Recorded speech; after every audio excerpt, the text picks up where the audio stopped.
There's a man who committed a crime everyone saw. The evidence was undeniable. Witnesses lined up. The prosecution was confident. And yet, he walked free. Not because he was innocent, not because the system failed, but because of something far stranger. A loophole so obscure, so perfectly timed, that it made him legally untouchable. His name was Thomas Lee, and for 2 minutes, I want you to forget everything you think you know about justice. It started in 2008, a small town in Montana. Thomas was accused of embezzling nearly $3 million from a construction company he managed. The money vanished into offshore accounts. Paper trails led directly to him. His own employees testified. The case was airtight, or so it seemed. But Thomas had something the prosecutors didn't account for: time. You see, there's this thing called the statute of limitations. It's meant to protect people from being prosecuted decades after alleged crimes, when memories fade and evidence disappears. In Montana, for financial crimes like his, that window was 5 years. Here's where it gets strange. Thomas knew this, and he waited.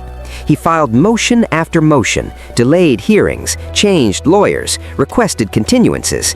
He turned the legal system into a game of chess, moving pieces not to win, but to stall. His strategy wasn't to prove innocence, it was to outlast the clock. And incredibly, it worked.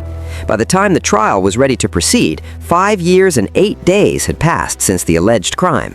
The statute had expired. The judge had no choice. Case dismissed.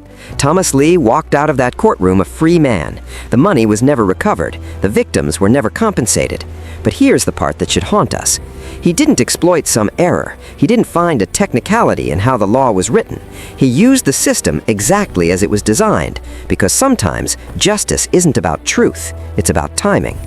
Montana changed its laws shortly after. The statute of limitations for financial crimes was extended. But for Thomas Lee, it didn't matter. Double jeopardy meant he could never be tried again for the same crime. He lives quietly now, somewhere in the Pacific Northwest, legally innocent, technically untouchable. And somewhere, $3 million sits in an account, waiting for a name that will never be spoken aloud. The system is supposed to protect us, but sometimes it protects the one person who understands it best.